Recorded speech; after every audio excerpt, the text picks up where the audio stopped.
Ano ba kasing ginawa mo? Hinilamusan mo tapos kinuskus mo, di ba? Meaning, kasalanan mo talaga yan. Huwag mo na ngang kampihan yun. Ipopost ko talaga siya.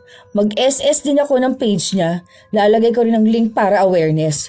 Dapat malaman na agad ng mga tao na peke ang pagkakagawa niya, no? Para hindi na sila maloko. Buisit na yan. Yari yan sa akin. Sandali lang. Ay, hayan ka na naman sa social media mo. Puntahan mo na lang si Ate Janela. Kapitbahay lang naman natin siya. Sabihin mo sa kanya yung ganyan para kung magagawan pa ng paraan. Kaysa naman maninira ka. Alam mo naman sa Facebook ngayon, mas pabor ang mga tao sa kasiraan ng iba.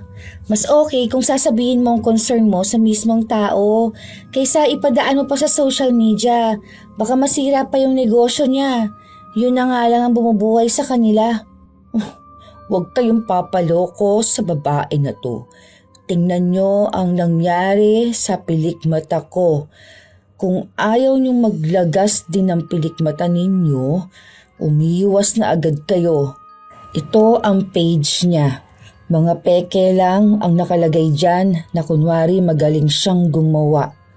Nagbayad ako ng tama, pero anong ginawa niya? Sinira lang ang pilikmata ko. Hashtag, huwag suportahan ang peke. Hashtag, mapanira ng pilikmata. Ayan, naipost ko na siya. Tingnan mo, mag-trending talaga to. Magkakaroon niya ng maraming basher. Ako pang kinalaban niya, content creator kaya ako. Minsan, may mga tao na tila ba lahat ng kanilang ginagawa ay gustong makita ng publiko at ng mas nakararami. Kahit na walang kabuluhan o nakakaapekto ng paninira sa iba, ginagawa pa rin nilang mag-post. Lalo na sa panahon ngayon na lahat ng tao ay tutok na sa social media. Ganun kasi ang ugali ni Lovely. Kahit na nakakasakit ng ibang tao, basta maging mas kilala at angat siya, magiging mas masaya siya. Ngunit bawat maling ginagawa ay may kapalit. Ano kayang karampatang parusa para sa mapanira na kapitbahay?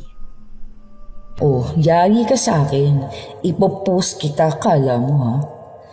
May mga kapitbahay talaga na walang pakundangan.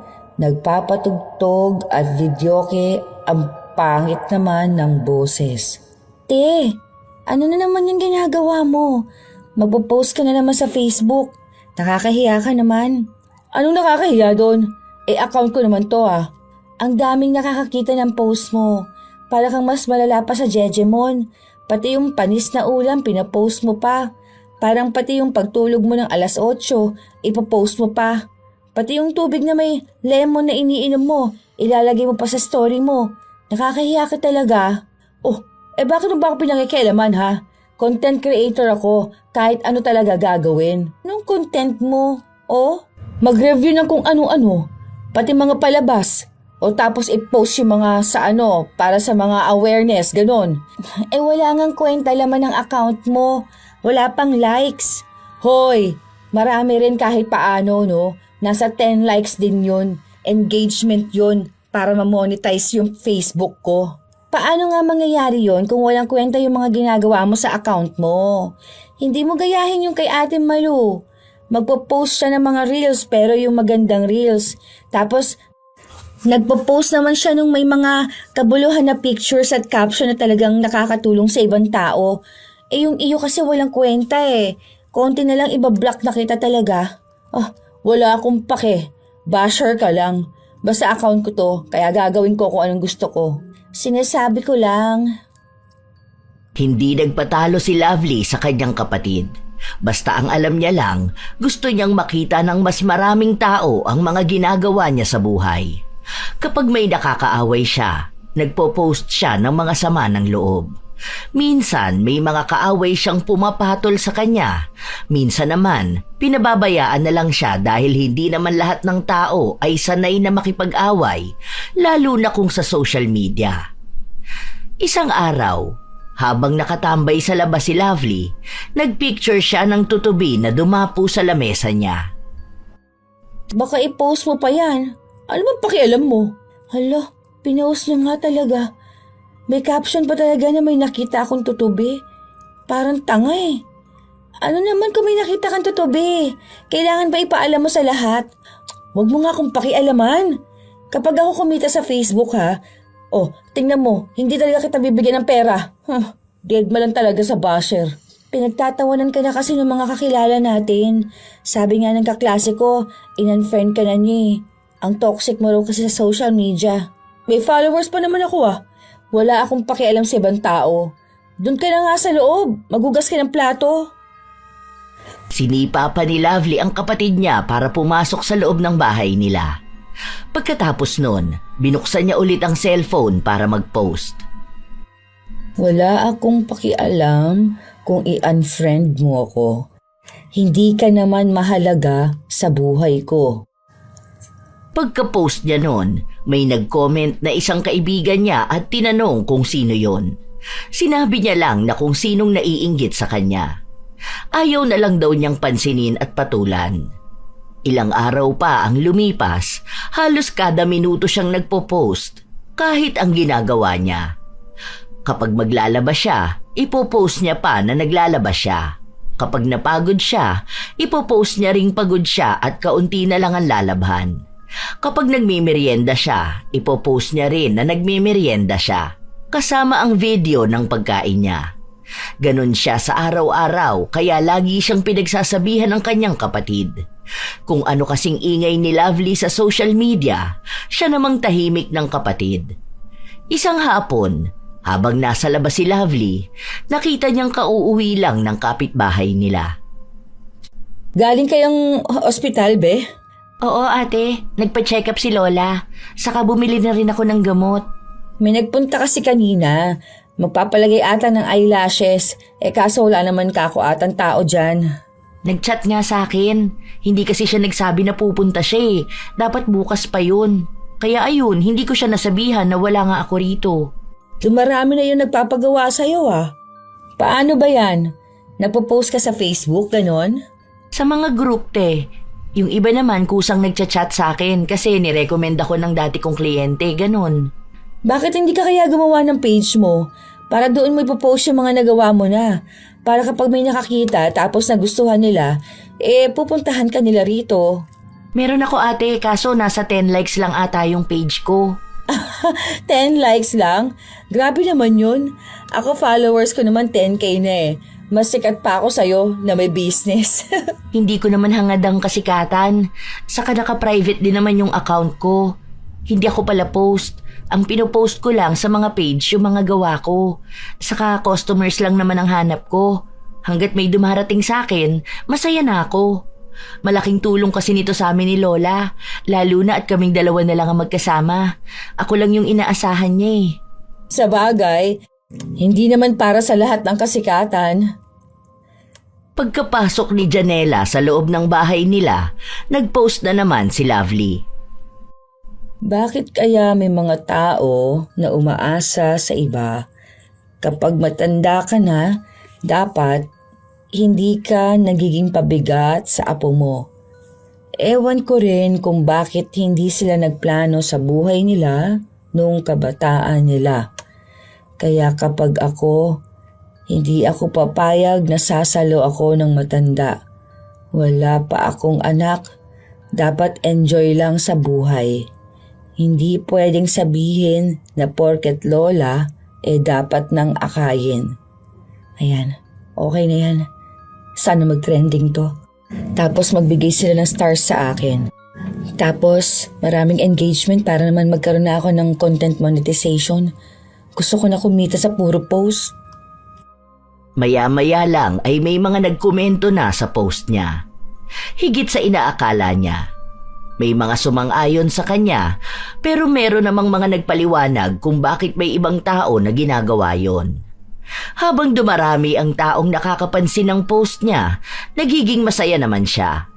Kaya bigla niyang naisip na mas epektibo pala ang ganong klase ng post. Mas nakakahatak siya ng mga tao. Sinubukan niya ulit. Ipinost niya ang tungkol sa pagkaing binili niya. Nagbigay siya ng komento na hindi masarap at kakaiba ang lasa. Ginaya niya lang ang mga post na nakikita niyang may mga halong paninira na hindi halata. May mga tao nga siyang nahahatak para mag-comment. Sinabi na ganong klase raw ang gusto nilang makita. Yung nagsasabi ng totoo, hindi gaya ng iba na sinasabing maganda para lang sabihin na dayuhin ang lugar na yon. May nakita na akong gagawin ko para dumami ang followers ko. Ay, bahala ka dyan, te. Basta ako, in-unfollow kita. Mga walang kwentang post ang nakikita ko dun eh. Mahirap talaga kapag ang basher ay yung nasa loob ng bahay nyo, kapamilya mo, mismong kadugo mo. O ayan, na-post ko na, kala mo ha. Papansin siya, kala mo aping-api palagi. Sikat na ako ngayon. Kaya may magko-comment sa akin, kala mo ha, pwede kitang i-bash. Dahil may mga nakakapansin na ng mga post ni Lovely, mas naging lalo na rin ang pagpapapansin niya. Mas lalo niyang ipinakita lahat ng ginagawa niya, pati pagluluto niya, pati paglalakad niya. Kahit pa mismong nakagat siya ng lamok at kumati. Pati mga langaw, langgam, pati kung nakakita siya ng butike at paru-paro. Lahat na lang ng bagay kailangan niyang ibahagi sa ibang tao. Kaya lalo rin siyang pinagsasabihan ng kanyang kapatid. Isang araw, lumabas siya para maghanap ng trabaho. Labas lang para mag-apply ng work. Sana makapasa sa interview. Nakakatamad maghanap ng trabaho. Hindi na lang pala ako tutuloy. Kapag na-monetize naman na tong account ko, kikita na rin naman ako. Pwede na ako maging content creator. Hindi siya tumuloy sa pag-a-apply. Pagkasakay niya ng bus, punuan na kaya nakatayo lang siya. 30 minutos pa naman ang layo ng biyahe pero walang nagpapaupo sa kanya. May katapat siyang isang lalaki na natutulog. Mukhang pagod na pagod ito galing sa trabaho. Kaya ang ginawa niya ay kinuhanan niya ng litrato ang lalaki. Sa katunayan, hindi lang naman siya ang nakatayo. May ibang babae pa na mas matanda sa kanya.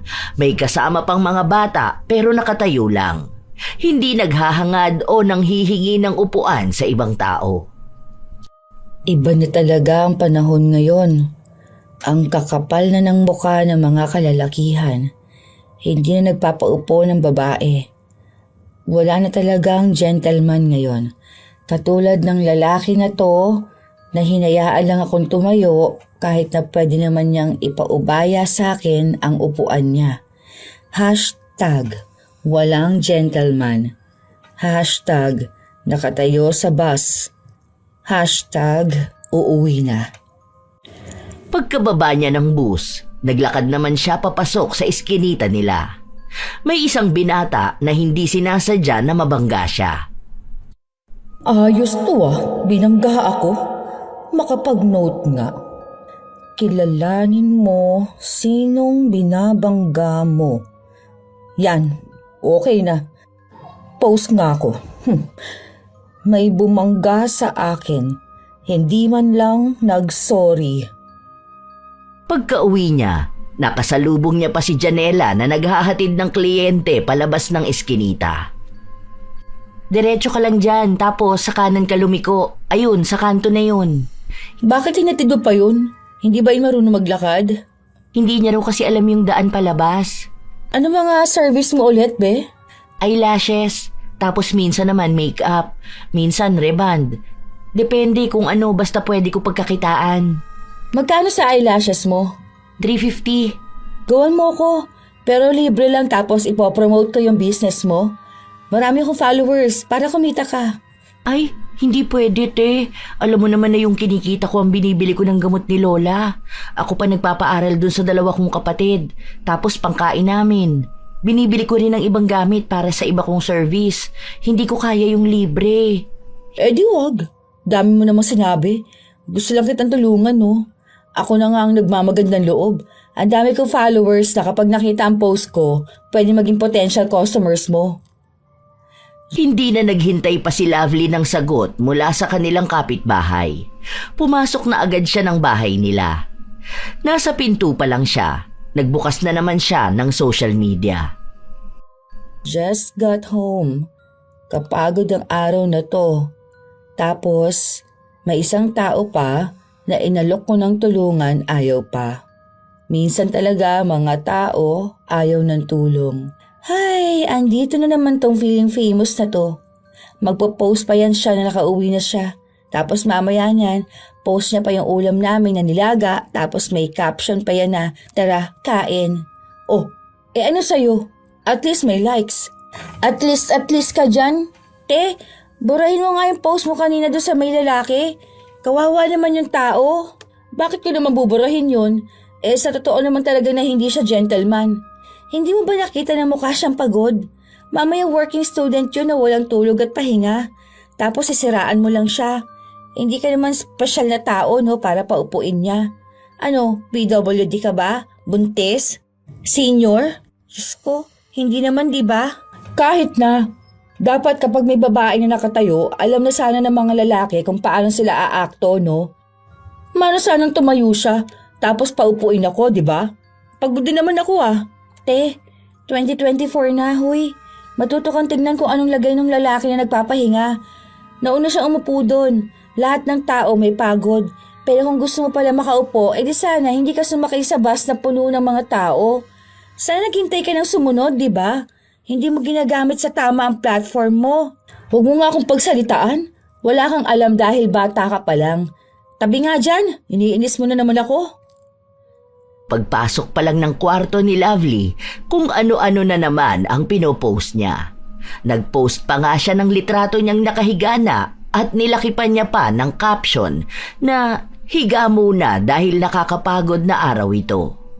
Nakasanayan niya na yon, kaya kahit na buwan na ang lumipas, ganun pa rin ang ginagawa niya. Minsan pa nagpo-post siya ng mga video ng ginagawa niya.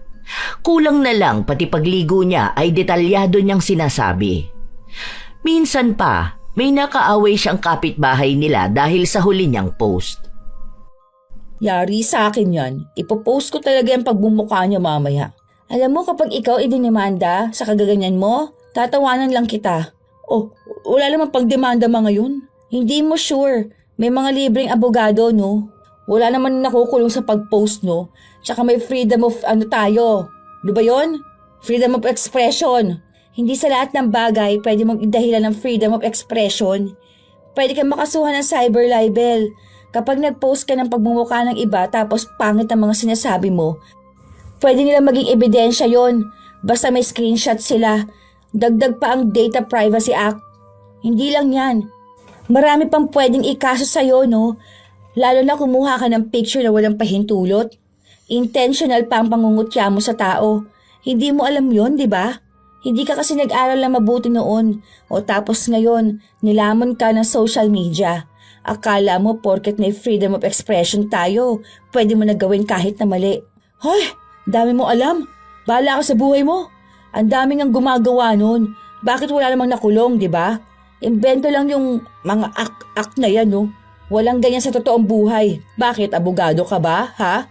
Hindi naman. Ay, bahala ka dyan. Kapag ikaw talaga nakatsyempo ka ng katapat mo, aba, kawawa ka talaga.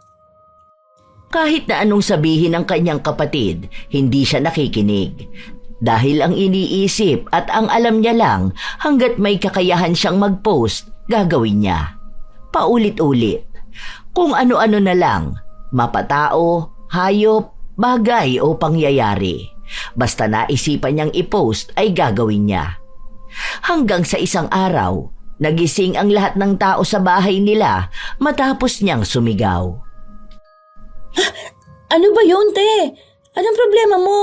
Oh, tingnan mo, na-monetize na ako. Pwede na akong kumita sa pag-post lang. Yayaman na ako. Yan lang pala, ang OA mo naman, te. Ipopost ko to. Natutuwa ako. Magkakapera na rin ako. Hindi na ako magtatrabaho. Focus na lang ako bilang content creator. Pwede pa ako magkaroon ng mga sponsor something. Yung ako nang babayaran nila para lang i-post ko sila sa account ko. Nagbunga rin ang panay pag-post ko. Sabi ko sa'yo may pera sa ganito. Jeje pala ha.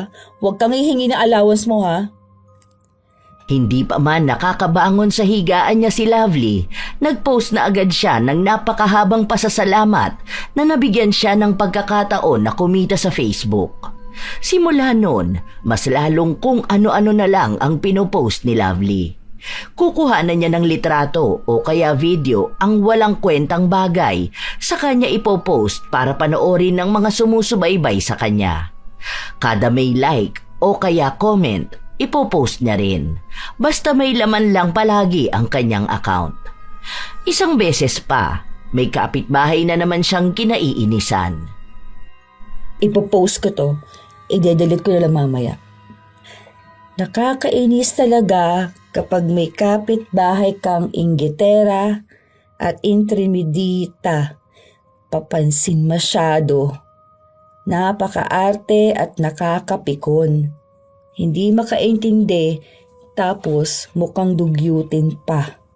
Kapag umabot ng 100 likes itong post ko, ipopost kong mukha niya. Comment na rin kayo kung gusto nyong makitang mukha ng dugyutin na yon. #papansin. #small content creator. #sendme*. May mga nagkomento rin doon, lalo na ang mga kapwa niya tsismosa. Kaya nung kinahapunan ay pinakita niya ang mukha ng kapitbahay nila.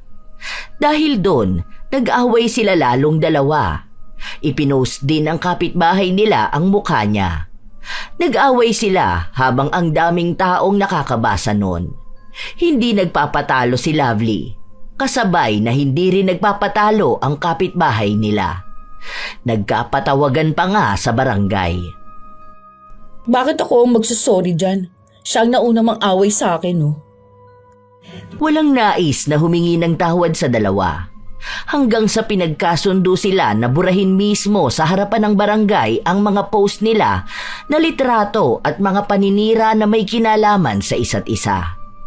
Ayaw sanang tanggalin ni Lovely, pero kailangan niyang gawin. Nagkaroon din sila ng kasulatan na hindi na nila uulitin ang ganong bagay. Pero pagka-uwi pa lang ni Lovely, nakahanda na naman ang post niya.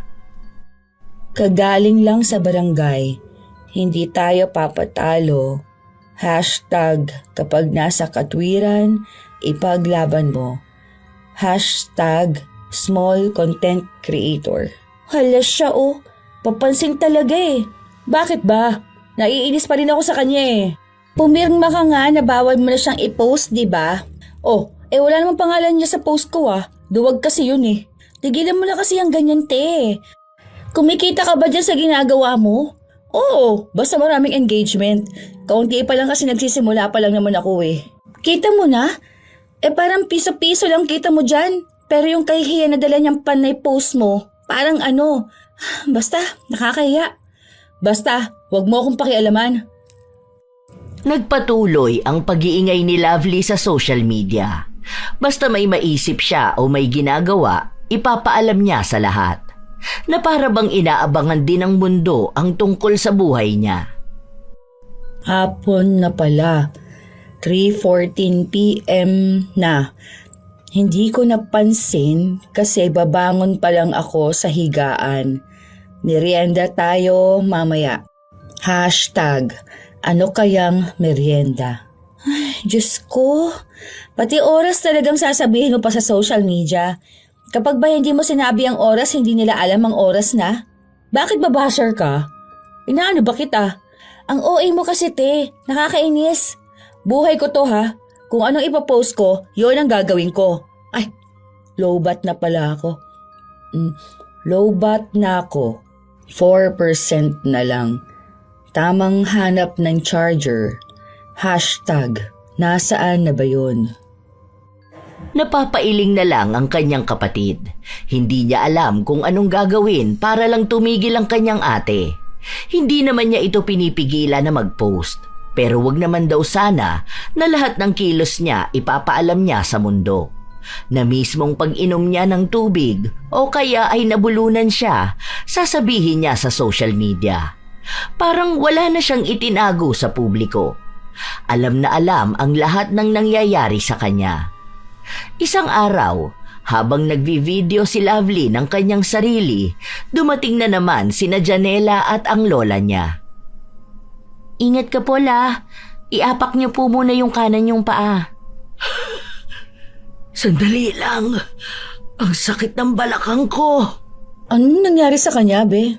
Nadula siya sa CR, te. Kumusta naman? Okay na ba? Okay naman na kahit paano. Papahinga lang muna. Okay, sige. Yung matanda naming kapitbahay nadula sa banyo. Okay na siya ngayon. Papahinga lang. #kawawa na matanda. #support small content creator. Ayan, sana marami mag-engage. Hindi naman pinopromote ni Meta. Kakainis naman. Wala akong gaanong kinita ngayong buwan na to Ano kaya ang mga sikat na content? Ilang linggo pa ang lumipas. Walang ibang ginawa si Lovely kundi mag-isip ng pwede niyang i-post.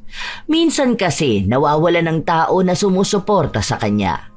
Kahit na i-post at ikwento na niya ang nangyayari sa kanya buong araw, wala nang pumapansin sa kanya. Kaya mas lalo siyang naiinis. Isang araw, nakita niya ang post ni Janela na umaangat. Ang daming nagko-comment at ang daming natutuwa sa mga gawa niya. Mas umangat siya kaysa kay Lovely kaya nakakaramdam siya ng inis. Isang araw, habang nagpapainit ng likod si Edith na lola ni Janela, nakisabay si Lovely. Painit lang ng likod ngayong umaga. Anong ginagawa mo? Nagpo-post po. Bakit? Kailangan bang ilagay mo lahat ng ginagawa mo? Malamang, content creator nga ako, di ba? Ibig sabihin lang nun, dapat alam ng mga supporters ko kung anong ginagawa ko sa araw-araw. Hindi mo alam tong ganito kasi wala ka namang Facebook. Hindi ka naman sikat. Nagtanong lang naman ako. Minsan talaga, may mga tao na kokontra sa ginagawa mo kahit hindi naman nila alam kung anong mayroon sa'yo. Pero wag tayong papaapekto. Tuloy lang ang buhay. Hanggat alam mo ang pangarap mo, hindi ka pwedeng kontrahin ng kahit na sino. #tuloy ang buhay. #hayaan mo sila. Wala naman yatang nakikialam sa'yo, te. Halata naman na pinakikialaman niyo ako, no? Ay, ganun talaga ang buhay. Makauwi na nga sa bahay. Pagkapasok niya sa bahay nila, nagpost na naman siya ng tungkol sa kapitbahay na masama ang ugali. Kung ano-ano na ang iniimbento niyang kwento na para bang siya talaga ang inapi. Pinagsabihan na siya ng kapatid niya pero hindi niya pinansin. Hanggang sa hinayaan na lang siyang gawin ang gusto niya. Pinaghahanap na rin siya ng trabaho dahil halos 1 taon na siyang tambay sa bahay nila at walang naipapasok na pera. Isang araw, nakita niyang ang daming tao sa bahay ni na Janela. Mga kliyente na nagpapagawa sa kanya. Ang daming tao sa bahay nila. Paldo siya dyan. Masipag naman kasi si Ate Janela. Talagang todo bigay siya sa negosyo niya. Buti pa siya, may ginagawa sa buhay. Hindi lang yung panay post na walang katuturang bagay. Kikita rin ako dito sa ginagawa ko. Sinabi mo na yan Wala ka pa ngang nagiging sahod dyan. Ano? Nakaabot ka na ba ng 1,000 dyan? Wala pa naman, di ba?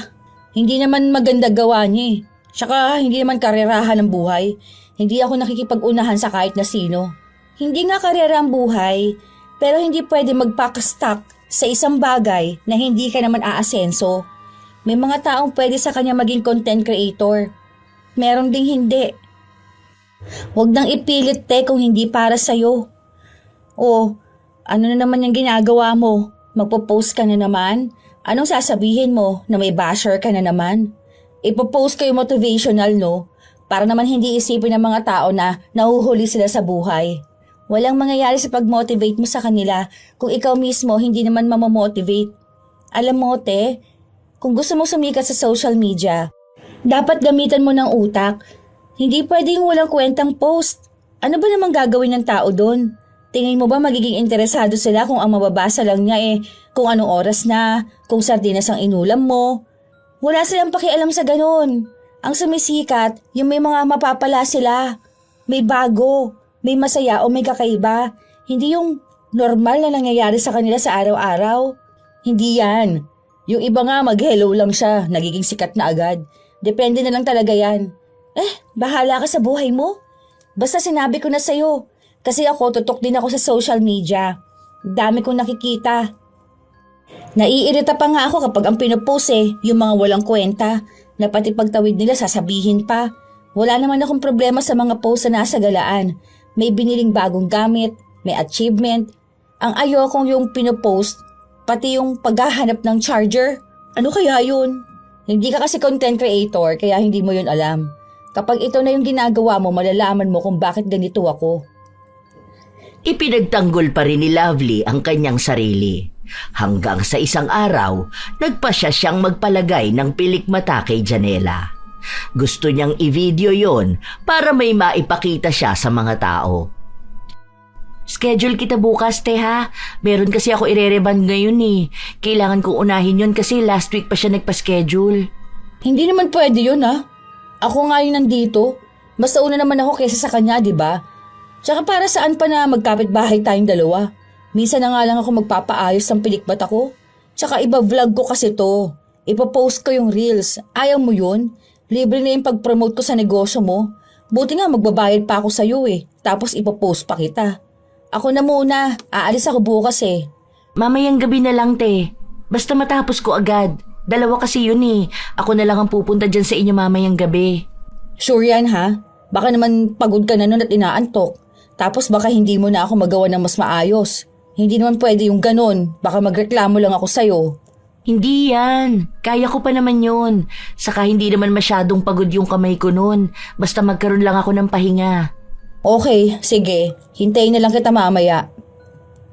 Inihanda na lang ni Lovely ang kanyang gagamitin para makuhanan ang pagsasaayos ng kanyang pilikmata. Mabilis lang din namang lumipas ang oras hanggang sa inayos na ni Janela ang pilikmata niya.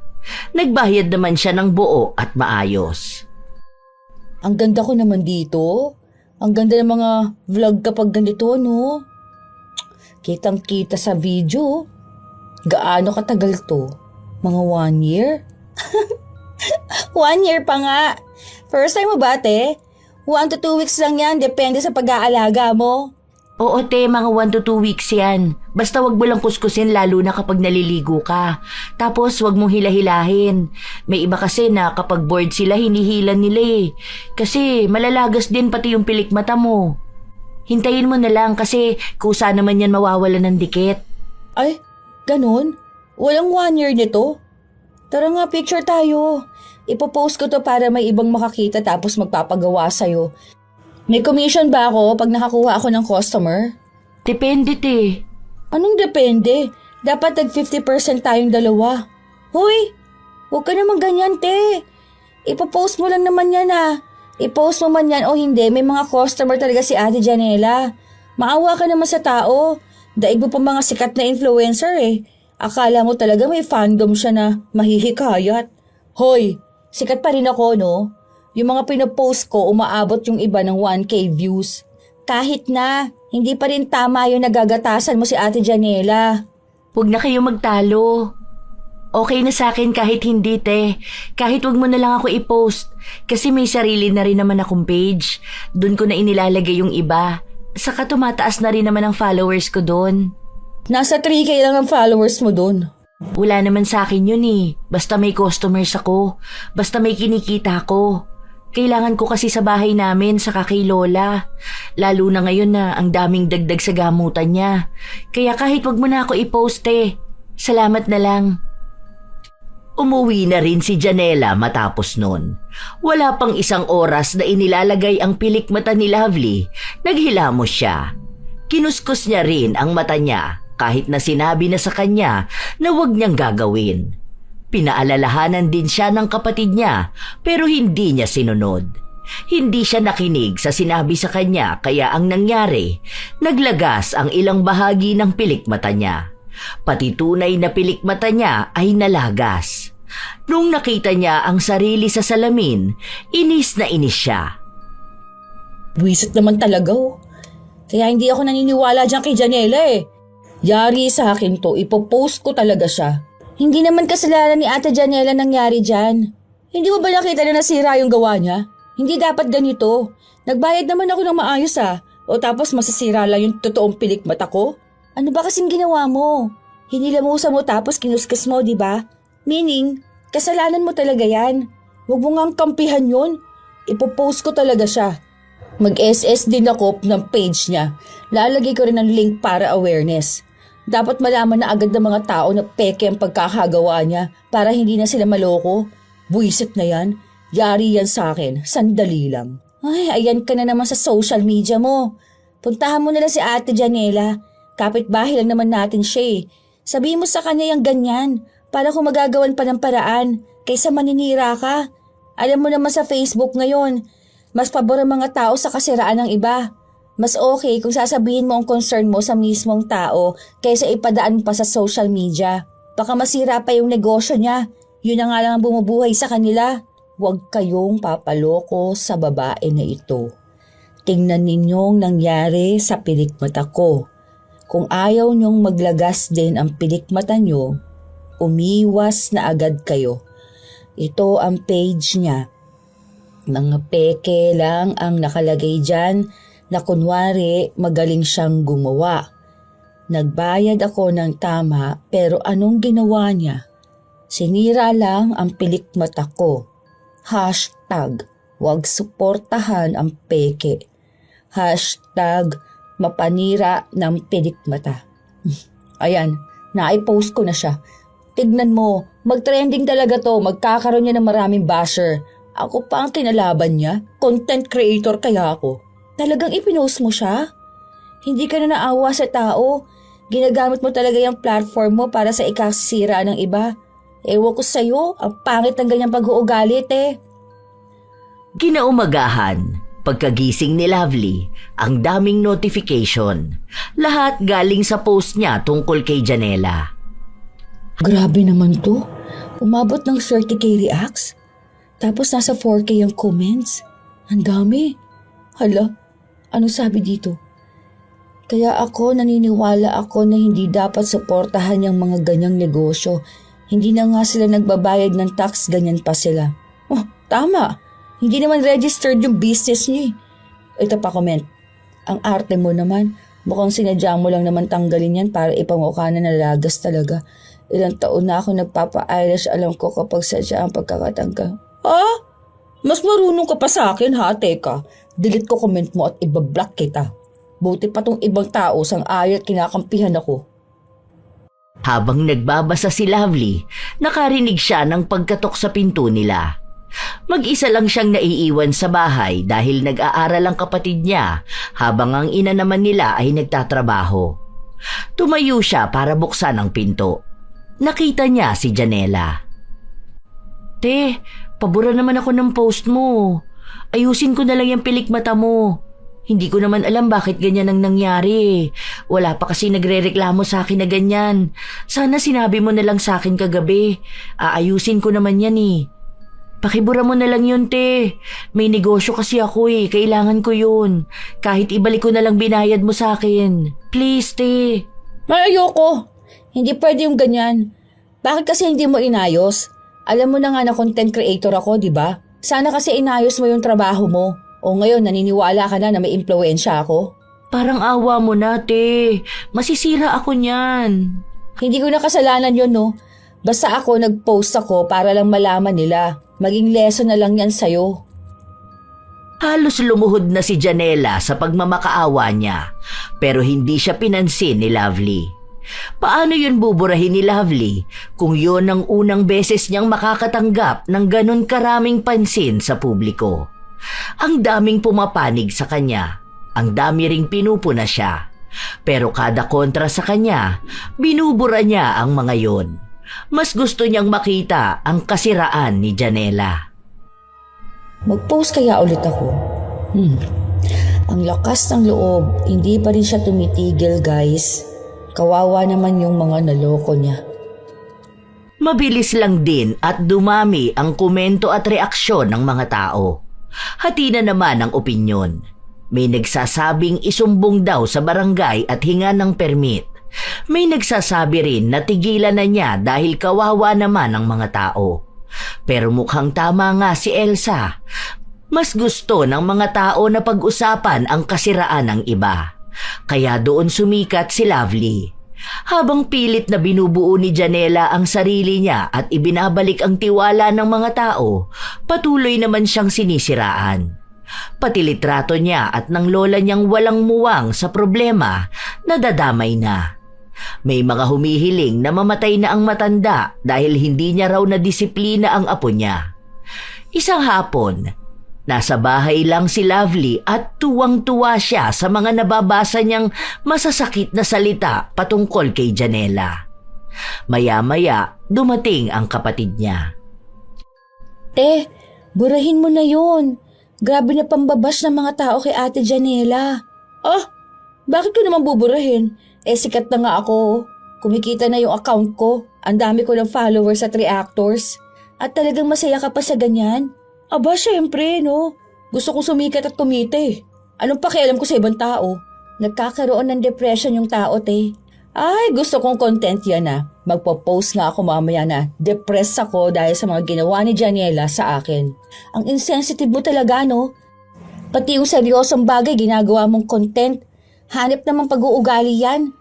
Una, nanira ka ng kabuhayan ng iba. Tapos sinahayaan mo lang yung iba na magsalita ng masama dun sa tao na wala namang ginawang masama sa'yo. Ngayon, magpapaawa ka pa sa social media na depressed ka? Te, may mga tao na totoong ganyan ang nararamdaman. Hindi yan challenge sa Facebook na gagawin mong katuwaan lang. Ano ka ba naman? Matanda ka na. Mag-isip ka naman. Wala akong pakialam. Hanggat may nakukuha akong atensyon sa iba at sumisikat na ako, wala akong pakialam sa ganyan. Bakit? May mga influencers nga rin na gumagawa lang ng eksena para pag-usapan sila, di ba? Nakuha ko na yung atensyon ng mga tao, kaya makukuha ko na rin kung anong gusto ko para sa kasikatan at sakita ko. Inis na inis si Elsa pero wala siyang magawa.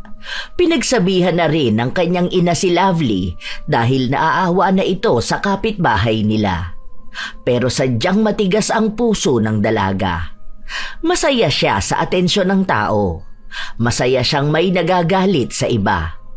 Ang katwiran niya, hanggat hindi siya ang nakararanas, hindi siya magiging apektado. Hanggang sa ilang linggo ang lumipas, wala nang nagpapagawa kay Janela. Wala na ring nagpupunta sa kanila dahil ayaw na madamay sa pambabatikos ng publiko. Tuwang-tuwa si Lovely dahil siya na ang naging sikat at kumikita. Hindi na rin lumalabas si Janela dahil natatakot siyang bigla na lang may pumuna sa kanya sa labas. Hanggang sa isang araw, may kumatok sa pinto nila.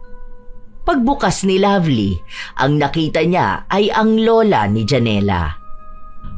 Ano na naman kailangan mo? Hindi ba kayo nagsasawa na guluhin ako? Maawa ka naman sana sa apo ko. Hindi na siya makakain at makatulog. O wala naman akong ginagawa sa kanya. Nag-post lang naman ako ng honest review. Binabas siya sa Facebook. May mga chat din siya na natatanggap at pinagmumumura siya. Hindi naman nila kilala ang apo ko. Bakit gano'n sila magalit? May masama ba siyang ginawa sa'yo? Hindi ba madadaan sa maayos na pakiusapan? Hindi ka ba marunong magpatawad? Ay, wag niyo na nga akong guluhin. Basta ako, maayos ang buhay ko. Anong pakialam ko kung nababash ang apo mo? Pakibura na lang yung post mo. Ayusin mo naman ang pangalan ng apo ko. Wala yan, hindi talaga. Bahala kayo dyan. Kahit na sinong makiusap sa kanya, hindi niya pinakikinggan. Matapos niyang bumalik sa kwarto, nagbuka siya ng video na ipopost niya. Nagpanggap siyang aping-api at umiiyak. Hindi ko na alam ang gagawin ko, guys. Nade-depress na ako. Hindi na ako makatulog ng maayos. Bakit ako ang inaatake ng iba? Bakit sa akin galit na galit ang mga kamag-anak ni Janela? Minsan na lang ako magsasalita dahil natatakot na ako sa kanila. Pinagbabantaan nila ang buhay ko. Yung lola niya, ang sabi pa sa akin kukulamin ako. Guys, kung ano man ang mangyari sa akin, Kayo na ang bahalang humusga. Basta ang alam ko lang, wala akong masamang ginagawa. Hindi ko na alam. Baka hindi na muna ako mag-Facebook. Baka magbubura na ako ng lahat ng social media ko. Ilang beses niya pang inulit ang pag-iyak niya para magmukhang totoo nga. Matapos nun, nag-post din siya ng mga video na umiiyak siya at pinapatungan ng mga nakakalungkot na musika. Nakita niyang magandang gawain yun dahil nakukuha niya ang simpatya ng mga tao. Naaawa sa kanya at sinasabi sa kanya na lumaban lang siya sa buhay. Kahit na ang totoo, hindi naman talaga siya nakakaramdam ng mali. Walang umaaway sa kanya. Dahil walang tugon si Janela o kahit na anong post, inakala ng mga tao na hindi niya pinagtatanggol ang sarili niya dahil totoo naman. Ang hindi nila alam, hindi lang sanay si Janela na magpaawa sa social media. Ayaw niya rin magkalat. Isang araw, nagpunta na naman si Janela sa bahay ni na Lovely para makiusap sa kanya. Kapansin-pansin ang pagbagsak ng katawan ni Janela. Ano naman bang kailangan mo? Nung nakaraan yung lola mo, tapos ngayon ikaw naman? Te, nakaluhod na ako sa'yo. Parang awa mo naman. Kailangan ko ng kabuhayan. Ako lang mag-isang bumubuhay sa pamilya ko. Yung lola ko ilang araw na siyang hindi nakakainom ng gamot. Wala ako ibang makuhang pera na maipantutusto sa kanila. Yung mga kapatid ko, hindi na nakakapasok sa eskwela dahil pati sila nababash. Maawa ka naman, te. Ilang buhay ang nakasalalay sa post na ginawa mo. Parang awa mo na. Ano bang gusto mong gawin ko? Kahit halikan ko pa yung paa mo, basta alisin mo lang yung paninira sa akin. Uy, talaga ba? Kaya mong halikan ng paa ko? Oo, kahit na ano gagawin ko, basta tanggalin mo lang yung post tungkol sa akin. Sige nga, wait lang. Bubuksan ko lang ang video ko. Habang binubuksan ni Lovely ang kanyang cellphone, bigla namang dumating ang kanyang kapatid. Hoy, Ate Janela, ano ka ba? Huwag kang lumuhod dyan. Tumayo ka dyan. Bakit mo ginagawa yan? Wala kang kasalanan. Papansin ka na naman, Elsa, ha? Nakita mo na nga nakahalikan niya yung paa ko eh. I-video ko lang para may pang-reels ako. Ang kapal naman ng mukha mo. Nakakahiya na kapatid kita. Ano bang akala mo sa sarili mo, ha? Diyos ka ba? Humihingi siya ng pakiusap sa akin. Kailangan niyang paghirapan yon. Ang sama ng ugali mo. Ikaw na nga nakagawa ng masama sa isang tao. Kung ako sa inyo, Ate Janela, kasuhan mo yan para naman makulong siya. Ba, hindi pwede yung ginagawa niyang ganyan. Ang dami niyang danyo sa dapat pagbayaran. Hindi kasi nag-iisip yan eh. Nakakayang malaman ng iba na ganyan ang ate ko.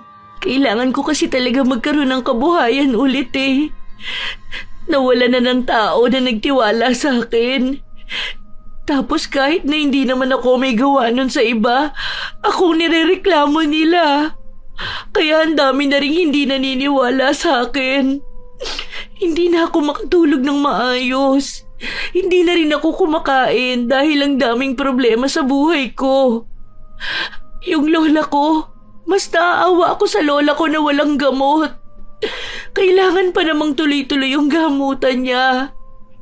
Humihingi ako ng tulong sa iba naming kamag-anak pero wala namang gaanong tulong. Yung ibang binibigay nila, pagkain ni lola o kaya pambayad namin ng bills.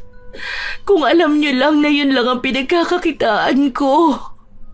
Yun lang ang meron ako. Yung trabaho ko lang na yun ang pinagkukunan ko ng lahat.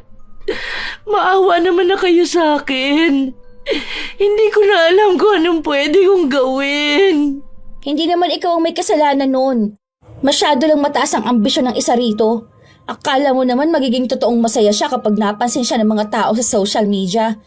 Hindi niya alam na kapwa niya mga demonyo yung naninira sa taong hindi naman nila kilala. Mga walang utak. Wala kang alam dahil hindi ka naman content creator. Ganun talaga sa industriya. Kailangan mo ng issue para sumikat at magkapera ka. Kabuhayan ko rin to. Pero sana wag naman umabot sa punto na ganito. Hindi naman ako mahilig sa social media pero hindi na ako makapag-open. Kasi kahit hindi ko kilala, pinagmumumura ako. Hinihiling pang mamatay na kami dahil salot kami sa mundo. Di wala naman akong ibang ginawa kundi ang magtrabaho lang. Ang kumita lang. Kapag may problema, pwede namang idirekta sa akin eh. Tumatanggap naman ako ng pagkakamali ko. Kapag alam kong kailangan ayusin, inaayos ko naman. Huwag kang magdrama dyan. Hindi yan tatalab sa akin. Kahit pakonsensyahin ni Elsa ang kanyang ate, wala talaga itong ibang maramdaman. Talagang gusto niyang itodo kung ano ang ginagawa niyang paninira. Hindi siya nakakaramdam ng kahit na anong awa. Dahil para sa kanya, trabaho lang naman yun. Minsan na kasi siyang nakasahod, kaya pinagpatuloy na lang niyang gamitin ang issue ni Janela. Ilang linggo pa ang lumipas, nagiging mahina na ang issue ni Janela. May mga hindi na kumakagat sa mga post na ginagawa ni Lovely, kaya nag-iisip siya ng ibang paraan para magkaroon ng iba pang issue. Isang hapon, kinuhanan niya ng litrato si Janela. Nakatulala lang ito, payat na payat. Nakakasira talaga ng buhay ang pagiging adik. Naaawa naman ako pero pinili naman niya yung ganyan. Gusto niyang masira ang pangarap niya kaya wala na akong magagawa doon. #iwasan ang droga. Nagkaroon ng iilang komento sa post pero hindi ito naging ganon kaingay katulad nung mga unang beses. Hindi na alam ni Lovely kung ano pang gawa-gawang issue ang pwede niyang ibato kay Janela. Pero mukhang galit na sa kanya si Edith. Minsan pa, kahit hinang-hina na ito maglakad ay pinuntahan siya sa bahay nila. Talagang hindi mo tinigilan ang abo ko! Talagang hindi niyo rin ako titigilan, no? Ang sama ng ugali mo! Sana manigas yung mga kamay mo para hindi ka na makapanira ng ibang tao! Panay ka post sa social media! Talagang sinumpa mo pa ako, no? Akala mo naman na-epekto sa akin yan? Nek-nek mo. Hindi ka lang kasi marunong mag-Facebook, kaya ganyan ka. Lahat ng ginagawa mong mali sa kapwa mo, tandaan mo na may malaking balik yan sa'yo. Lalo na kung ang ginagawan mo ng masama ay yung mabuting tao. Eh di wow, mabuting tao. Kwento nyo yan eh. Masama ako dyan. Sige lang, pagtawanan mo lang. Ewan ko na lang kung makatawa ka pa kapag nanigas na yung mga kamay mo. Oh, tingnan mo. Hindi naman naninigas, di ba? Inaasar-asar ni Lovely ang matanda na para bang gusto talaga niyang ipangalandakan na mali siya ng piniling kalabanin. Na kahit sa sumpa ay hindi siya natatakot. Lumipas pa ang ilan pang mga araw, walang nangyayari. Hindi pa rin umeepekto ang sumpa, kaya lalong natatawa si Lovely. Isang araw, habang nasa labas sila kumakain, may nakita siyang isang lalaki na kumakain mag-isa. Kinuhanan niya ito ng video. Sino na naman yan? Huwag mo ipopost yan. Nako, baka makulong ka na talaga, ate. Alam mo ba na nasa 12 years ang tagal ng pagkakakulong ng isang tao kapag kinasuhan siya ng cyber libel? Sus! Kunwari lang yung ganyan. Wala namang nakukulong sa ganyan, no? Tsaka, katuwaan lang naman tong ganito, no? Kasi tingnan mo, mag-isa lang siyang kumakain. Nakakahiya yun. Ako, ayoko mag-isa lang akong kakain, no? Dahil nakakahiyang walang kasama. Ano yun? Walang kaibigan? Walang pamilya? Hindi ba pwedeng kumain siya mag-isa? Dahil gusto niya na mag-isa lang? Wala naman sigurong batas na nagsasabi na hindi pwedeng kumain mag-isa, di ba? Ako nga kumakain din ako mag-isa eh. Nakakaawa na ako noon. Palibasa duwag ka. Matanda ka na, yung utak mo nakakulong lang sa social media. Wala ka sa reality. O, edi ikaw nang matapang. Basta wag mo ipopost yan ha. Mukha pa namang mayaman yan. Kapag yan nakakita ng abogado, yari ka talaga. Bahala ka sa buhay mo. Hindi ka namin dadalawin sa kulungan ha. 12 years ka doon. Hindi ka rin namin bibigyan ng multa. Magkano atang multa doon? Nasa 200k yata. Takot ka naman masyado eh. Katuwaan lang naman to. Hindi nakinig si Lovely. Pagka-uwi nila, hinanda na muna niya ang gagamitin niyang katatawan ng salita para sa video na ipopost niya. Naligo muna siya bago niya yon ginawa. Kawawa naman tong lalaki na nakita kong kumakain mag-isa. Mukha siyang iniwan ng pamilya niya. Siguro masama ang ugali nito o kaya kriminal. Yung uso pa naman niya mukhang gilid ng lamesang nakatulis. #katuwaan lang. Ayan, okay na. Ang bagal naman na internet. Yaan mo na. Mapopost din naman na yan. Makatulog na nga. 10 oras ng gabi, biglang nagising si Lovely. Paano ba naman ay biglang nanigas ang kanyang mga kamay? Akala niya nung una ay namamanhid lang, pero nananakit talaga ang mga buto-buto. Hindi niya maigalaw ng maayos ang kanyang mga daliri. Aray ko. Sakit naman ito. Ay, sa lamig ba to? Napilayan atang kamay ko. Aray! Hindi niya maitikom ang mga daliri niya dahil sobrang sakit. Hindi siya makahawak masyado ng kahit na ano. Pero sa halip na humingi siya ng tulong sa pamilya niya, nagawa niya pang mag-post na masakit ang mga daliri niya. Nakita niya rin na ang daming nakapansin ng post niya tungkol sa lalaki. Ang daming tawang-tawa sa kanya. May nag-edit pa ng mukha ng lalaki at sa gilid yung lamesa. Meron pang tinulisan lalo ang bibig ng lalaki. Sa pagkatawa ni Lovely, naipost niya ang mga litrato na yon kalakip ang mga nakakainsulto, ngunit dinadaan sa biro na caption. Kinabukasan, masakit pa rin ang kanyang mga daliri. Grabe ka naman, te. Bakit naman ganito ginawa mo doon sa tao? Hindi mo naman siya kilala. Bakit mukha naman... Aray! Ay, bigla na namang nanakit itong mga daliri ko. Naninigas na naman, oh. Aray! Aray ko! Sakit! Oh, ayan, buti nga sa'yo. Namagana talaga yung daliri mo. Napunta dyan yung virus. Mabuti nga. Huwag ka na raw kasi panay post. Manahimik ka na. Aray ko. Sakit talaga. Grabe. Ma! Tulong! Dahil namimilipit na sa sakit si Lovely, dinala siya sa ospital. Pero wala namang nakitang mali sa mga daliri niya. Niresetahan lang siya ng gamot, kaya inis na inis siya. Gustong-gusto na niyang mag-post tungkol sa mga doktor na hindi gumamot sa kanya, pero nahihirapan talaga siyang igalaw ang mga daliri niya. Halos buong araw siyang hindi kumikilos. Hindi niya mahawakan ang kanyang cellphone. Ang boring naman. Aray! Sakit na naman. Hindi tuloy ako makapag-post. Mag-rant talaga ako niyan. Sasabihin ko talagang walang kwentang mga doktor sa ospital na yun. Mukha sila mga pera.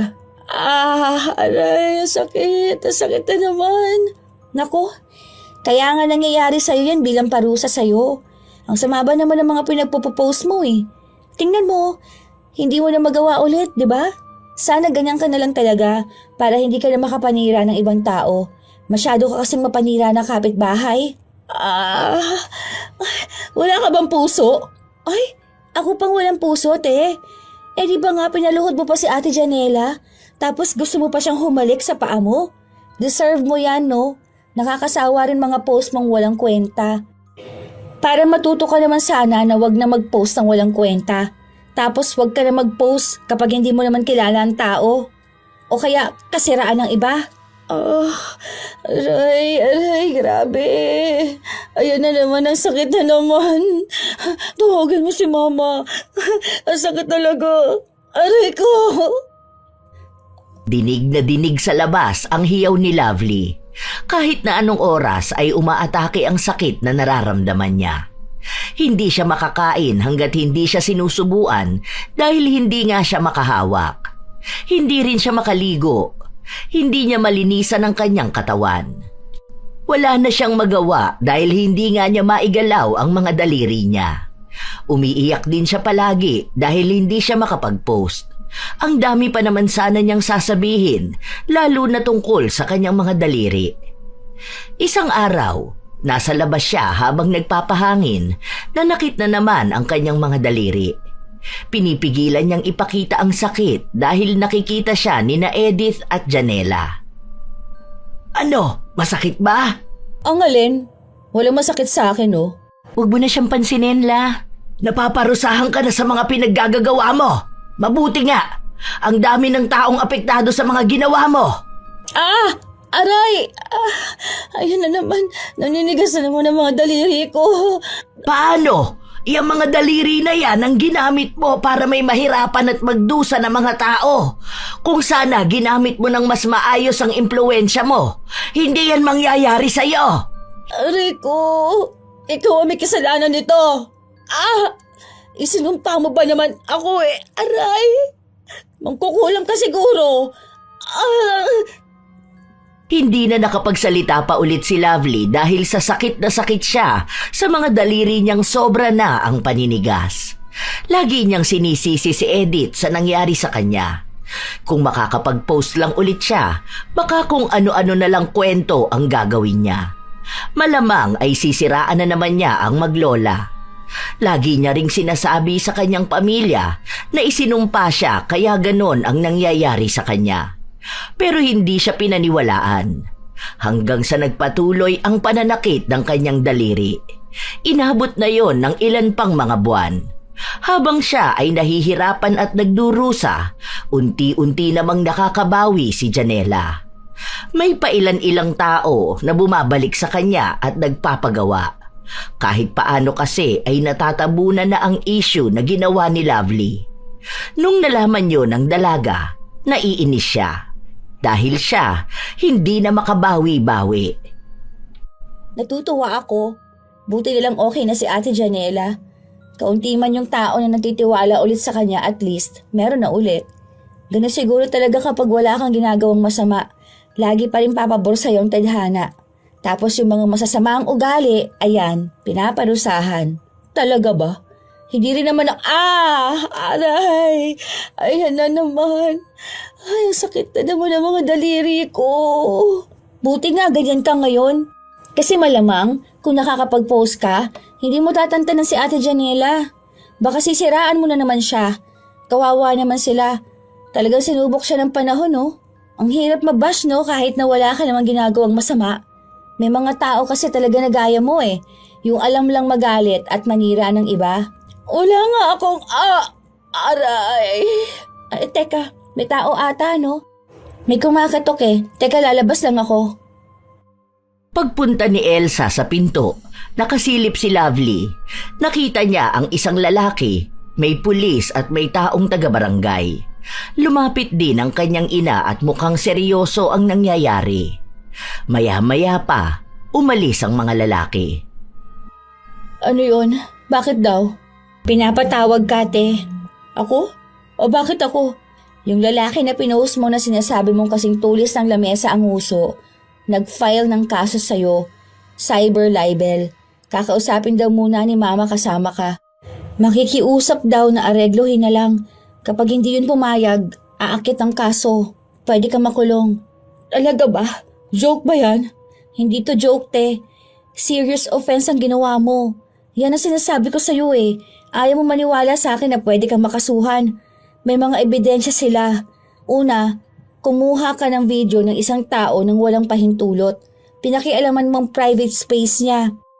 Ipinost mo pa na may panlalait na caption. Intentional ang panlalait mo sa kanya. Nakaapekto sa trabaho niya at sa mental health niya. O ngayon, nag-file ng kaso ang mga magulang niya laban sa'yo. Malaki ang hawak nila dahil ang daming ebidensya na nasa Facebook mo. Kawawa ka naman, makukulong ka nate. Ayoko, makiusap ka sa kanila. Kahit na ganon ang nangyayari, ayaw pa ring tanggapin ni Lovely ang pagkakamali niya. Pinagtatanggol niya ang kanyang sarili. Sinasabi niya na hindi naman daw niya sinasadya yung ganon. Hindi naman daw talaga para pagtawanan. Pero huli na ang lahat. Marami nang nakuha sa kanya na talagang pinagtatawanan niya ang lalaking hindi naman niya kilala. May mga post pa siya ng mga edited na larawan ng lalaki. Doon niya lang nalaman na may kaya ito sa buhay. Abogado mismo ang nanay nito at kahit na anong pakiusap ng ina ni Lovely, hindi nagbibigay ng pagkakataon ang ina. Dapat daw matuto ang mga taong alamin muna ang inilalagay sa social media. Dahil sa panahon ngayon, nauuna ang daliri kaysa sa utak. Kaya nararapat lang mahatulan ang sino mang naninira ng dignidad ng iba bilang katuwaan. Naging malaking problema yon sa pamilya nila, lalo pat ang bilis kumalat ng tsismis. Kung dati si Lovely ang nagsisimula ng issue, ngayon siya na mismo ang issue.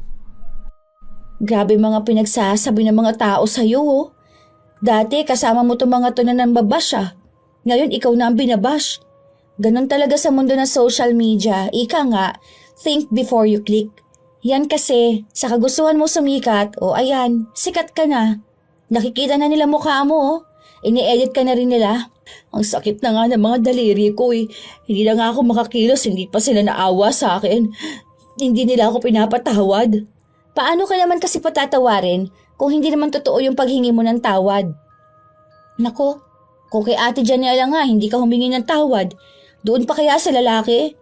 O ano, nakakita ka ng katapat mo ano? Hindi ka kasi naniniwala na may seryosong kaso yung mga ganun eh. Paninira sa tao yon. O ayan, abogado pa pala ang nanay. Hindi na madaan sa pakiusapan. Okay lang yan. Siguro naman makukulong ka niya ng mga 6 years lang. Kunwari kung makukulong ka sa 2025, bali mga 30-31 siguro makakalabas ka na. 41 ka na nun. Hindi ka nakakatuwa Oo, hindi rin naman nakakatuwa yung ginawa mo. Bakit yung iba, hindi naman nakukulong? Te, may mga journalist nga na nakulong dahil sa cyber libel. Ano bang akala mo sa batas? Walang content creator sa ganyan. Lalo ka na, mababa ka lang na tao. Buti nga kinasuhan ka lang. Kung iba yan baka pinapatay ka na. Kung ako sa'yo, umamin ka na sa pagkakamali mo. Tanggapin mo. Tapos alamin mo kung paano ka makakabawi. Kasi maawa ka naman kay na mama. Stress na sila, totoo lang. Hindi na nila alam kung anong gagawin nila. Wala tayong pera. Kung may bail ang kaso mo, o saan sila kukuha? Ano, magbebenta sila ng bahay?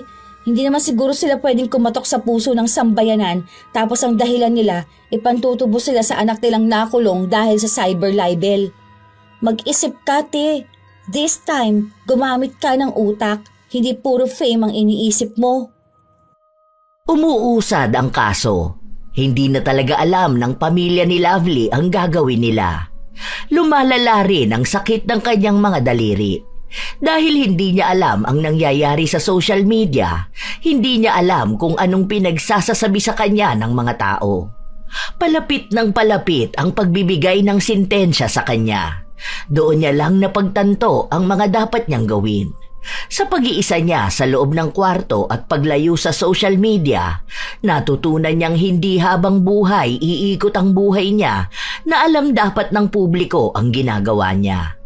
Kaya nakiusap siya sa kanyang ina na makausap ulit ang nanay ng lalaking pinagtawanan niya. Noong una ay ayaw siyang makausap, pero pinilit niyang pakinggan siya. Parang ahawa niyo na po. Pangako, gagawa ako ng video na humihingi ng tawad at inaamin ko ang pagkakamali ko. Huwag niyo na pong ituloy ang kaso. Puburahin ko ang video. At kahit po magkaroon tayo ng kasunduan, pinapangako ko po na hindi ko na yun uulitin.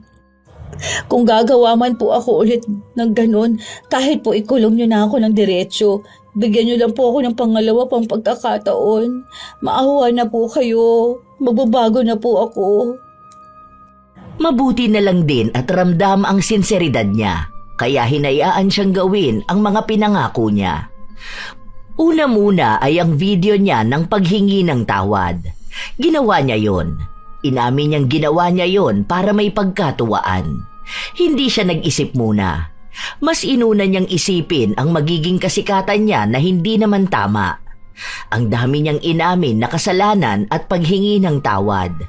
Matapos nun ay binura niya lahat ng may kaugnayan sa lalaki. Nagpatulong siya sa kapatid niya. Lahat ng post niya pinabura niya. Ang tanging naiwan na lang ay ang video na ginawa niya. Matapos nun, nagkaroon sila ng kasulatan. Nilagdaan niya yon na kahit kailan ay hindi na niya uulitin. Malaking ebidensya na ang pag-amin niya sa video at ang kasulatan.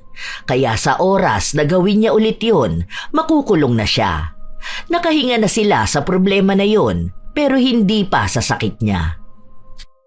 Aray, ang sakit na naman. Aray ko po. Alam mo, te, feeling ko kailangan mo rin talagang humingi ng tawad kay na Ate Janela. Tsaka pala sa lola niya. Kasi sa totoo lang, isa sila sa may pinakamalalang pinagdaanan eh. Sila yung talagang unang tao na nasira mo. Ano naman ang gagawin ko? Ganun pa rin ba sa ginawa ko na public apology? Oo. Tapos yung personal sana. Para naman kahit papaano makita nila yung sinseridad mo. Tapos magbago ka na talaga. Humingi ka ng tawad kay Lord. Baka sakaling gumaling ka, di ba? Ganun lang yung naisip ko.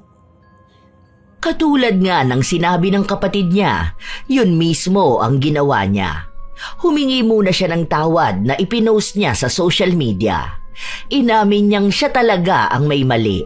Hindi niya lang matanggap at sinisi niya kay Janela. Ang dami niyang inamin na alam niyang magiging dahilan para lalo siyang kagalitan ng mga tao. Matapos nun, pinuntahan niya mismo si Janela sa bahay nila. Hindi ko alam kung mapapatawad mo pa ako. Pero sorry Pasensya na kung nagpabulag ako sa kasikatan na bigay ng paninira ako sa ibang tao. Pero inayos ko na kung ano yung mali ko. Hindi kita minamadali na magpatawad, pero sana dumating yung araw na maghilom yung mga sugat na naibigay ko sa'yo. Patawarin mo ko. Hindi ako taong mapagtanim ng galit. Pero hindi ko pa kayang sabihin na pinapatawad na kita. Dahil hanggang ngayon may masakit pa rin sa akin. Hanggang ngayon nawawalan pa rin ako ng gana sa lahat. Pero sana magbago ka na nga. Huwag lang yung puro salita. Dahil walang magiging saysay ang paghingi mo ng tawad sa akin kung hindi mo naman babaguhin ang sarili mo. Ang dami kong natutunan. Ang dami kong nakitang mali sa sarili ko at sa ginawa ko. Naging bukas ako sa publiko. Lahat gusto ko makita nila. Kaya pati problema ko, ngayon, nakikita rin nila. Wala akong itinago noon, kaya wala na akong itago ngayon. Pero hihintayin kong araw na mapapatawad mo pa ulit ako. Sana rin umayos na ang buhay mo. Sana makabawi ako sa'yo. Hindi ko pa masasabi ngayon pero sana nga makaya ko ulit makabalik sa dati. Sirang-sira na ako eh. Kahit na ilang paghingi ng tawad, hindi na mababago ang tingin ng ibang tao sa akin. Kinakaya ko na lang ulit mabuhay ngayon dahil may pinaghahawakan pa ako sa pamilya ko. Patawarin mo talaga ako. Buong puso ang paghingi ng tawad ni Lovely. Hindi lang siya sa tao humingi ng tawad, pati na rin sa Diyos. Dahil alam niyang malaki talaga ang pagkakamaling nagawa niya. Lumipas ang ilan pang mga buwan hanggang sa sumapit na ang bagong taon. Hindi pa rin nagkikibuan ang magkapitbahay. Pero kapansin-pansin na bumabalik na ang sigla ni Janela. Hindi na rin nagpo-post sa Facebook si Lovely, hindi katulad noon. Umalis na rin siya sa Facebook dahil ayaw na niyang makita ang mga alaala ng mga taong nasaktan niya at mga taong nananakit sa kanya ngayon. May mga tao pa rin na nakakakilala sa kanya. Kapag nakikita siya, pinagsasabihan siya ng kung ano-ano. Tinatanggap na lang niya kaysa ang pumatol. Isang araw, pagkalabas nila ng simbahan, nakasabay niya si Janela. Andyan ka pala. Hindi kita napansin. Kumusta ka na? Ayun, okay na kahit paano. May araw lang na naninigas tong mga kamay ko. Minsan kapag sobra sa trabaho o kaya kapag malamig. May trabaho akong napasukan, mananahi. Siguro, pahilot mo lang yan, baka gumaling pa. Yun nga sabi sa akin ni Mama. Ikaw ba? Kumusta ka naman? Maayos naman ako. May kakilala ko na kukunin ako sa ibang bansa. Isasama niya raw ako sa Qatar. Paano naman ang lola mo? Doon muna siya kina tita. Lilipat na kasi ng bahay yun eh, kaya doon ko na muna ipapaalaga. Magpapadala naman ako ng pera para sa gamutan ni lola. Mas malaki yung sahod ko kapag nasa ibang bansa ako. Buti naman kung ganun. Masaya ako para sa'yo. Salamat. Sana maging maayos na yung kamay mo. Sana nga. Kapag magaling na ako at hiring pa kayo doon, sabihan mo ako ha. Sige te, basta maging mabait ka na ha. Baka mamaya may makaaway ka doon tapos i-post mo. Huy, hindi ah. Wala na nga akong Facebook. IG gamit ko pero pang chat lang. Tapos sa TikTok ako nakatambay. Ganon. Pero yung sa Facebook, wala na. Umalis na ako. Baka mamaya matukso na naman ako eh. Ang toxic ko pa naman na tao. Basta huwag ka na uulit sa ganon. Lalo na ngayon, ang daming issue na puro na lang post sa Facebook. Kung hindi lang dahil sa paghahanap ng customers, baka umalis na rin ako sa Facebook. Kaya nga, dun ko nga napagtanto na ang saya palang lumabas sa social media. Kumbaga, noon nakadepende doon ang buhay ko. Ngayon mas masaya na ako kasi hindi ko na kailangang idepende sa ibang kasiyahan ko. Hindi ko na kailangang ipaalam sa kanila yung ginagawa ko. Kaya dapat lagi mong tatandaan, think before you click. Sabi nga sa akin ni Elsa, post wisely. Nakapagpatawad naman si Janela pero hindi sila naging magkaibigang dalawa. Hanggang ngayon, wala silang naging ibang koneksyon. Ang alam lang ni Lovely, naging maayos na ang buhay ni Janela. Habang siya, inayos na rin ang kanyang buhay. Umaasa siya na mawala na rin ang isyo niya sa kanilang lugar para makakilos na siya ng maayos. Kahit ngayon naman sumasakit pa rin ang mga daliri ni Lovely pero minsan ay nakakaya niya. Minsan naman ay hindi. Lagi niya lang inihihingi ng tawad ang mga nagawa niyang mali. Lagi niyang kinakapitan ng Diyos para lang mawala ang anumang sumpa na nakakapit sa kanya. Sadya talagang may mga tao sa panahon ngayon na umaasa sa social media. Tila ba nagiging bukas na libro na kayang ipakita sa publiko ang anumang meron sila. Hindi iniisip ang mga bagay na maaaring makasira sa kanila o sa ibang tao bago mag-post. Sa bawat pindot ng kamera at tapik ng daliri, naghahanap sila ng papuri, ng tawa, ng pansin, kahit kapalit nito ay dignidad ng kapwa. Unti-unting nagiging sukatan ng halaga ang likes at shares at nakakalimutang ang bawat post ay may totoong taong tinatamaan. Sa mundong nilamon na ng tila ba pagkahumaling sa pagiging perpekto, nagiging normal ang manghusga, mangutya at gawing aliwan ang buhay ng iba. Hindi na mahalaga kung may nasasaktan, basta may nanonood. Hindi na mahalaga kung totoo, basta sumikat. Nakakalimutan na ang social media ay hindi lamang entablado ng aliwan, kundi salamin ng pagkatao. At sa bawat salitang inilalathala, may responsibilidad na kaakibat. Tandaan na ang buhay ay hindi laging nakabase sa nakikita sa social media. Dahil minsan, yon ay isang bahagi ng buhay na madaling mamanipula. May mga kwento pa rin sa likod ng bawat larawan at video na napapanood. Naway gamitin ito sa tamang paraan. Sa pagbibigay ng tunay at may saysay na post at hindi sa paninira at pagtawa sa iba. Dahil kahit kailan, hindi sa dami ng followers masusukat ang halaga ng isang tao, kundi sa kakayahan niyang gamitin ang utak at mag-isip bago magbahagi. Dahil lagi ring may parusa sa mga mapanira na kapitbahay. Kayo ba mga apo? Naranasan nyo na rin bang mabash at masira sa social media? Paano nyo ito hinarap? Ibahagi nyo naman ang inyong kwento kasabay na rin ang inyong komento at opinyon sa kwento. Naway may magandang aral itong naihatid sa inyo. Shout out sa ilan sa mga masusugid na tagapakinig ng mga istorya ni Lola Telang. Janela Cute at Sagaledo family from Bulacan. Carmencita Casas, May Fugaban, Tolentino Erwin, Jennifer Lopez, Cheryl Vertudazo from Bahrain, Dulce Imay, Sheina May Dayan Bronyo, Team Kawali na sina Chef Alan, Chef Delilah, Chef Richie at sa pinakapogi na si Boss Bubot from Pililla, Rizal. Yasden Love, Joy Aniban, Rosel Sabanal, Jorin Enetorio, Jessica Ojerio from Tibiao Antique. MCL Department, Brenda, Mona Risa, Sharen at Arnie. Jane Laico, Carol Silorio, Christian De Jesus from Davao, Jonalyn Dominguez, Nilda Dultra. Ito ang inyong Lola Telang at maraming salamat sa lagi ninyong pakikinig, mga apo.